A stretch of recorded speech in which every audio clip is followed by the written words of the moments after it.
नमस्कार दोस्तों, आज के इस वीडियो में सभी लोगों का बहुत बहुत स्वागत है। और आज हम कृष्ण से सीखेंगे कि धीर व्यक्ति को किस तरह का होना चाहिए। धीर व्यक्ति कृष्ण किसे कहते हैं।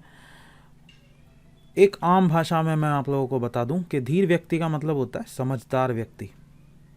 और समझदार व्यक्ति वो नहीं जैसे आप समझते हैं आम दुनिया की भाषा में बुद्धिमान व्यक्ति। कृष्ण उस बुद्धिमान व्यक्ति की बात नहीं कर रहे हैं जो चालाक है। कृष्ण यहाँ पर उस व्यक्ति की बात कर रहे हैं जो धर्म में स्थापित है, जो आत्मा को जानता है, जिसने अपनी आत्मा का अनुभव किया है। कृष्ण उस व्यक्ति को धीर व्यक्ति कहते हैं। तो ये दूसरे अध्याय का 13वां श्लोक है। मैं इसे पहले पढ़ देता हूँ, उसके बाद हम बात करेंगे कि धीर व्यक्ति को कैसा होना चाहिए। जिस प्रकार शरीरधारी आत्मा इस शरीर में बाल्यावस्था से तरुणावस्था में और फिर वृद्धावस्था से निरंतर अग्रसर होता रहता है, उसी प्रकार मृत्यु होने पर आत्मा दूसरे शरीर में चला जाता है। धीर व्यक्ति ऐसे परिवर्तन से मोह को प्राप्त नहीं होते। पहली चीज़ जो यहाँ पर हमें पता चलती है वो ये है कि कृष्ण यहाँ पर आत्मा का जो स्वरूप है, आत्मा का जो बिहेवियर है वो यहाँ पर बता रहे हैं कि आत्मा शरीर बदलता रहता है और आत्मा जो है वो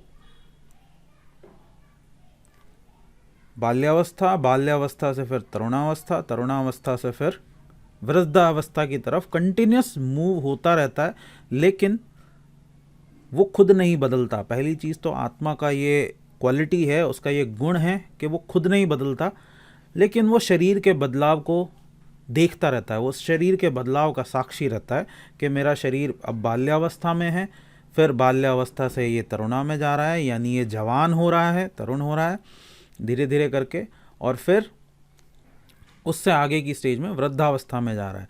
और जब वृद्धावस्था से अगली अवस्था आएगी, यानी जब ये मृत्यु को प्राप्त होगा, तो ये इस शरीर को छोड़कर दूसरे एक नए शरीर को बनाएगा, उस शरीर को ये पकड़ लेगा और फिर उस शरीर के अंदर ये वास करेगा।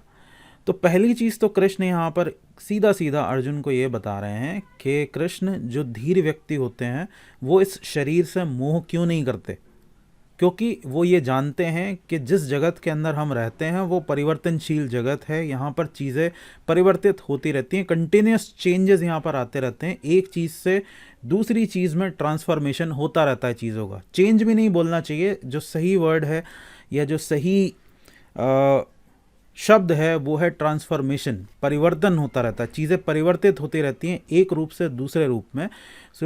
जो ऐसा आदमी है जो धीर व्यक्ति है, यानी जो आत्मा के स्वरूप को जानता है, जो अपनी आत्मा को जानता है। वैसे तो अपनी आत्मा जैसी कोई चीज़ नहीं होती, आप आत्मा को अपना नहीं कह सकते।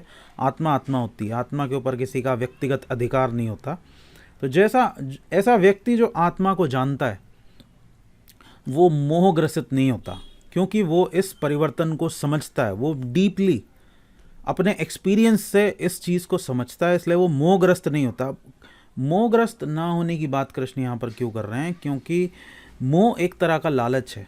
मोह का मतलब क्या है कि आप ये नहीं चाहते कि ये परिवर्तन हो, आप इस परिवर्तन को एक्सेप्ट नहीं करते हैं, इसीलिए ये क्या है, ये एक मोह है। मोह क्या है? एक तरह का लालच है, और लालच को आत्मा पसंद नहीं करती है। तो ऐसा व्यक्ति जो किसी भी तरह के मोह में पड़ा हुआ है वो पहली चीज़ तो आत्मा को जानता ही नहीं है, उसे धीर व्यक्ति नहीं कहा जा सकता। मोहग्रस्त व्यक्ति को धीर व्यक्ति नहीं कहा जा सकता। तो धीर व्यक्ति का क्या गुण है कि धीर व्यक्ति का सबसे बड़ा गुण ये है कि वो ये जानता है कि ये जगत जो है वो परिवर्तनशील है, यहाँ पर चीज़ें बदलती रहती है, यहाँ पर चीज़ों का कंटिन्यूस ट्रांसफॉर्मेशन होता रहता है एक से दूसरे में। और क्योंकि वो इस चीज़ को जानता है कि चीज़ें यहाँ पर बदलती रहती हैं, इसी वजह से वो मोहग्रस्त नहीं होता, वो चीज़ों के लालच में नहीं आता, क्योंकि उसे पता है कि ये आज नहीं तो कल बदल जाने वाला है, ये आज नहीं तो कल मेरे हाथ से छूट जाने वाला है, इसीलिए इसके मुंह में पड़ने का कोई भी फ़ायदा नहीं है। तो आज के इस वीडियो में हम इतना ही रखते हैं। अगले वीडियो में मिलेंगे, तब हम किसी और तत्व के ऊपर चर्चा करेंगे। नमस्कार।